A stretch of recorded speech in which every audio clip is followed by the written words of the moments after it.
इस वीडियो में हम वाणिज्यवाद की चर्चा करेंगे। तो वाणिज्यवाद, सबसे पहले हमें ये जानना होगा कि वाणिज्यवाद क्या था।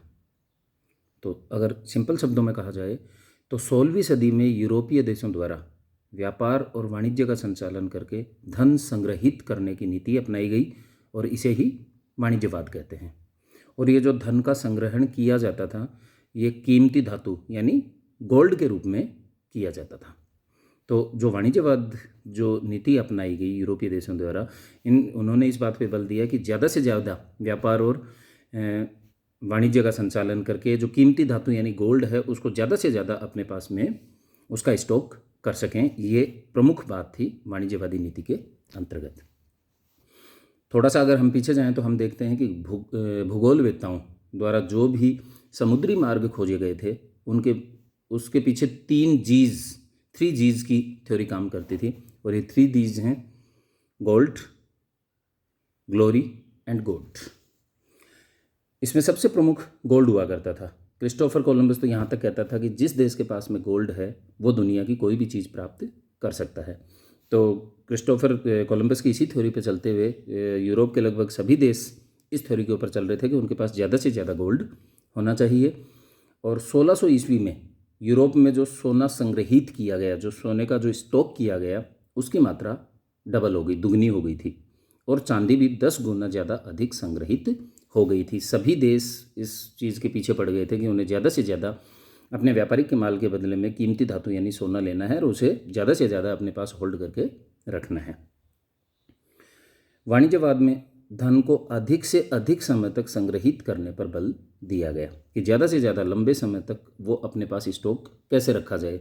इसी के ऊपर वाणिज्यवाद में जोर दिया गया। वाणिज्यवाद शब्द का प्रयोग सबसे पहले किया था एडम स्मिथ ने, अर्थशास्त्री थे एडम स्मिथ।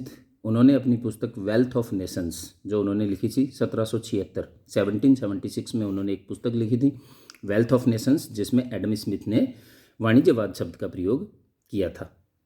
और ये जो वाणिज्यवाद शब्द है ये फ्रांस में कोल्बर्टिज्म और जर्मनी में कैमरलिज्म के नाम से प्रसिद्ध हुआ। तो फ्रांस में जो कोल्बर्टिज्म है ये फ्रांस के एक वित्त मंत्री थे JB कोल्बर्ट, उनके नाम के ऊपर फ्रांस में तो ये वाणिज्यवादी जो नीति है ये कोल्बर्टिज्म के नाम से प्रसिद्ध हुई। और जर्मनी में इसको कैमरलिज्म कहा गया। तो कैमर जो शब्द है जर्मन भाषा में उसका अर्थ होता है स्टेट ट्रेजरी। तो जर्मनी में कैमरलिज्म के नाम से ये शब्द प्रचलित हुआ। अब हम थोड़ी सी बात कर लेते हैं कि वाणिज्यवाद की क्या प्रमुख विशेषताएं थी। तो वाणिज्यवाद की प्रमुख विशेषताओं में था, सबसे पहले जो था, व्यापार का संतुलन मातृ राष्ट्र के पक्ष में करना।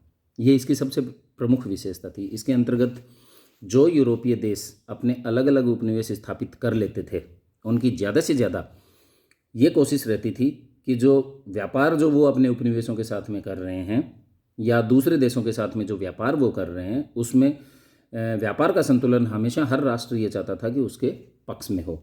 और वो कब होगा कि उनकी नीति एक ही रहती थी कि निर्यात, एक्सपोर्ट जो है वो अधिकतम होना चाहिए, निर्यात अधिकतम हो, और आयात केवल और केवल इतना सीमित कर लें कि केवल आवश्यक वस्तुओं तक ही अपने आयात को सीमित रखा जाए।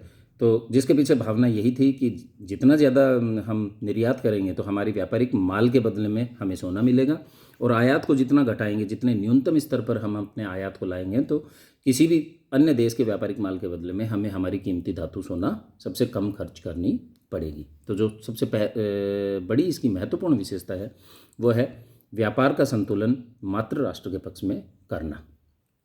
दूसरी जो इसकी सबसे महत्वपूर्ण विशेषता है वाणिज्यवाद की वो है सोने की आवक को सुनिश्चित करना। इसके अंतर्गत इस बात का ध्यान रखा गया कि ज़्यादा से ज़्यादा जो सोना है वो कैसे अपने व्यापारिक माल के बदले में प्राप्त किया जाए। यानी इस बात पे बल दिया कि व्यापारिक माल के बदले में वो विनिमय पद्धति के ऊपर काम नहीं करके, यानी व्यापारिक माल के बदले में व्यापारिक माल लेना भी उचित नहीं समझा जाता था, करेंसी लेना भी बिल्कुल उचित नहीं समझा जाता था। केवल और केवल हर देश ये चाहता था कि जो भी व्यापारिक माल का निर्यात वो कर रहे हैं उसके बदले में, अपने व्यापारिक माल के बदले में उन्हें सोना मिले और देश में सोने की आवक लगातार सुनिश्चित हो सके। तो इस व्यापारिक माल के बदले में वो कागजी मुद्रा के स्थान पर और सोना लेना उनकी प्रायोरिटी में ज़्यादा रहता था। तीसरी जो इसकी महत्वपूर्ण विशेषता है वो है उपनिवेशों की स्थापना। तो हम कह सकते हैं कि इस वाणिज्यवादी प्रवृत्ति से उपनिवेशवाद की जो अंधी दौड़ है उसको भी बढ़ावा मिला। उपनिवेशवाद स्थापित करने की प्रक्रिया भी वाणिज्यवाद से ही शुरू हुई और इसके पीछे जो थ्योरी थी यूरोपियन देशों की वो ये थी कि उपनिवेश स्थापित करने से उनको कच्चा माल, क्योंकि व्यापारिक माल जितना ज़्यादा, सोना कब ज़्यादा आएगा जब वो ज़्यादा से ज़्यादा अपने निर्यात को बढ़ाएंगे, और निर्यात कब ज़्यादा होगा जब वो ज़्यादा से ज़्यादा व्यापारिक माल तैयार करके उसका निर्यात करेंगे। तो अधिक से अधिक माल वो अपने देश में बना सकें, माल निर्मित कर सकें, इसके लिए यह आवश्यक था कि उपनिवेश स्थापित किया जाए जहाँ से कच्चा माल उनको मिलता रहे। और साथ ही साथ दोहरा फायदा था उपनिवेशों का कि एक तो वो कच्चे माल की आवक को सुनिश्चित करेंगे उपनिवेश, और दूसरा जो मातृ राष्ट्र है वो अपने तैयार माल को इन यूरोपीय देशों में या इन उपनिवेशों में खपा के, उसके लिए खपाना भी आसान हो जाएगा और एक तैयार बाजार उसके माल के लिए मिल जाएगा। तो उपनिवेशों की स्थापना पर अधिक से अधिक बल दिया गया वाणिज्यवाद के अंतर्गत। अगली जो महत्वपूर्ण विशेषता ये थी कि यूरोपीय राष्ट्र इस बात को जानते थे कि उपनिवेश स्थापित करने के पश्चात उपनिवेशों और मातृ राष्ट्र के मध्य प्रतिस्पर्धा हो सकती है, क्योंकि वहाँ से भी माल का निर्यात होगा, तो आपसी व्यापारिक हितों का कोई टकराव नहीं हो। इसके लिए अधिक से अधिक उपनिवेशों में इस प्रकार के कानून बनाए जाएं ताकि ये उपनिवेश किसी भी दृष्टि से व्यापारिक प्रतिद्वंदी के तौर पर मातृ राष्ट्र के समक्ष खड़े नहीं हो सके, यानी मातृ राष्ट्र के निर्यात में किसी प्रकार की बाधा उत्पन्न नहीं हो। तो ये वाणिज्यवाद की कुछ प्रमुख विशेषताएं थी। अब थोड़ा सा चर्चा हम करेंगे वाणिज्यवाद के परिणामों के ऊपर। वाणिज्यवाद का जो सबसे महत्वपूर्ण परिणाम निकला वो था इटली के व्यापारिक केंद्रों का महत्व कम हो गया वाणिज्यवाद के पश्चात, और दूसरे शब्दों में हम कहें तो कह सकते हैं कि भूमध्य सागर का महत्व कम हो गया। हम देखते हैं कि वाणिज्यवाद से पहले भूमध्य सागर की वजह से इटली का व्यापारिक दृष्टि से एक महत्वपूर्ण स्थान था, और ये भी कहा जाता था कि भूमध्य सागर एक रोमन झील बन गया था, यानी भूमध्य सागर में जो कोई भी गतिविधियाँ होती थी उसका सबसे पहले और सबसे अधिक प्रभाव इटालियन केंद्रों पर पड़ता था। लेकिन अब वाणिज्यवाद के फलस्वरूप धीरे धीरे भूमध्य सागर का महत्व कम होने लग गया और इस वजह से इटली के व्यापारिक केंद्रों का महत्व भी कम हो गया।